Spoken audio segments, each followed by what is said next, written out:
Assalamualaikum warahmatullahi wabarakatuh. Kembali lagi di channel saya, Welinda Ahmad. Apa kabar Anda semuanya? Semoga Anda selalu dalam keadaan sehat walafiat dan dilancarkan segala urusannya serta dimudahkan rizkinya.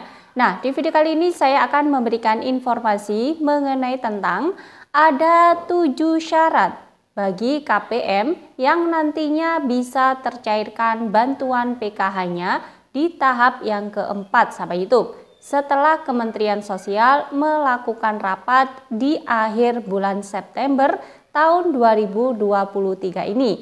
Nah, KPM wajib mengetahui 7 syarat yang sudah ditetapkan oleh pemerintah Kementerian Sosial yang nantinya bantuan PKH-nya bisa tercairkan lagi di tahap yang keempat nanti. Nah, kira-kira 7 syarat tersebut apa saja kah? Mari simak video ini sampai habis, jangan di skip agar tidak menimbulkan gagal paham. Dan bagi Anda yang baru bergabung di channel ini, saya ucapkan selamat datang dan terima kasih. Saya mohon dukungannya kepada Anda semua untuk terus dukung channel ini dengan cara klik tombol subscribe, aktifkan notifikasi loncengnya agar Anda mengetahui setiap saya mengupdate info-info terbaru. Kemudian jika Anda suka silakan di like dan di share ke berbagai media sosial Anda. Nah, baik sahabat YouTube, perlu Anda ketahui bahwasanya Kementerian Sosial telah melakukan rapat di akhir bulan September tahun 2023 ini. Di antaranya membahas tentang 7 syarat agar bantuan PKH-nya di tahap yang keempat nanti bisa tercairkan kepada para KPM, maka KPM harus memenuhi syarat-syarat tersebut, yang mana di situ disebutkan ada 7 syarat, sahabat YouTube. Nah, kira-kira 7 syarat tersebut apa sajakah? Simak video ini sampai habis. Nah, perlu Anda ketahui sahabat YouTube bahwasanya untuk pencairan bantuan PKH yang melalui jalur KKS, memang untuk alokasi tahap 4 terjadi pada bulan September dan Oktober. Dan untuk bulan November, Desember nantinya akan masuk di tahap yang kelima. Nah, ini tentunya berbeda dengan pencairan yang melalui PT POS, karena yang melalui KKS Bank Himbara itu tercantum 2 bulan, sedangkan yang melalui PT POS itu dicantumkan 3 bulan sekali, sahabat YouTube. Jadi di sini yang melalui jalur KKS itu tahapnya sampai tahap 5, sedangkan yang melalui PT POS itu tahapnya sampai tahap 4, sahabat YouTube. Nah, dari sini bisa dipahami ya.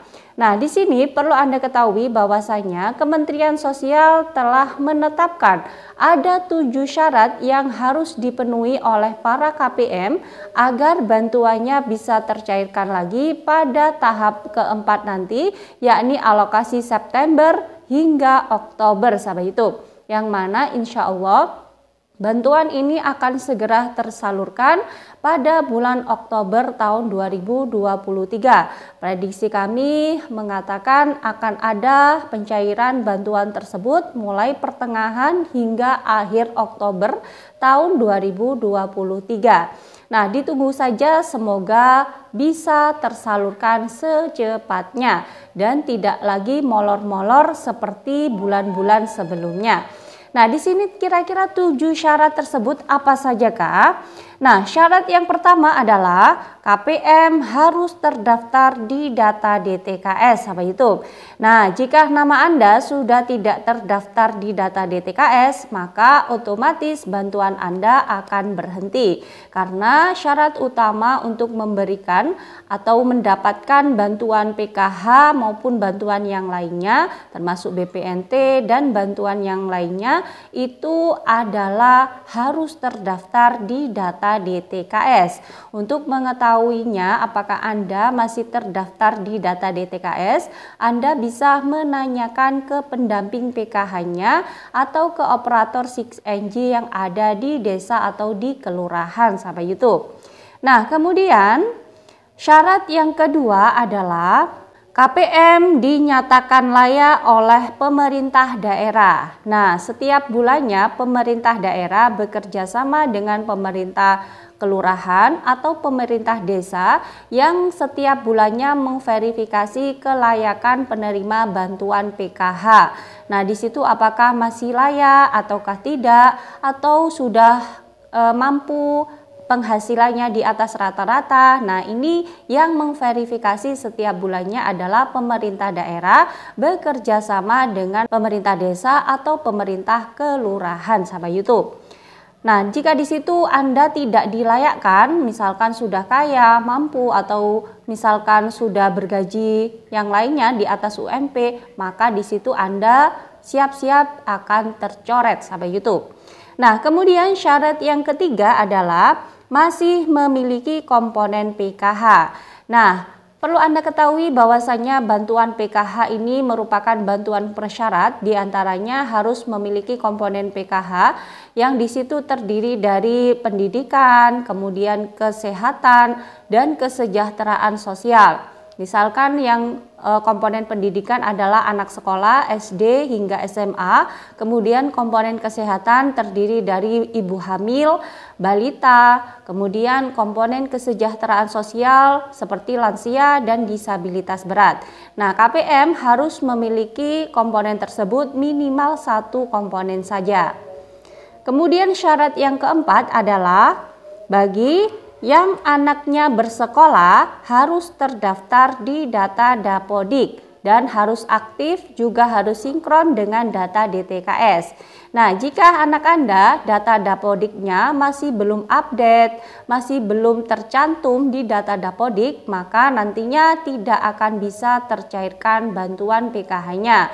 Maka dari itu Anda harus segera menanyakan kepada pihak sekolahnya apakah anaknya sudah terdaftar di data Dapodik ataukah tidak. Karena jika salah penginputan data satu nomor saja, maka tidak bisa sinkron dengan data DTKS milik Kementerian Sosial. Kemudian yang kelima syaratnya adalah KPM bukan penerima upah di atas UMK atau UMP dan terdaftar di data BPJS Ketenagakerjaan. Jadi KPM tidak boleh bergaji di atas UMP atau UMK di situ ya, yang gajinya di atas rata-rata pendapatan daerah, misalkan 2 juta ke atas sesuai daerah masing-masing UMK-nya. Nah, di situ maka KPM tidak akan cair bantuannya. Ataupun anaknya misalkan bergaji di atas UMP atau UMK, maka di situ juga tidak bisa lagi tercairkan bantuan PKH-nya. Karena yang dalam satu kakak, jika ada salah satu yang bergaji di atas UMP, maka bantuannya akan otomatis berhenti dari bantuan PKH maupun bantuan yang lainnya.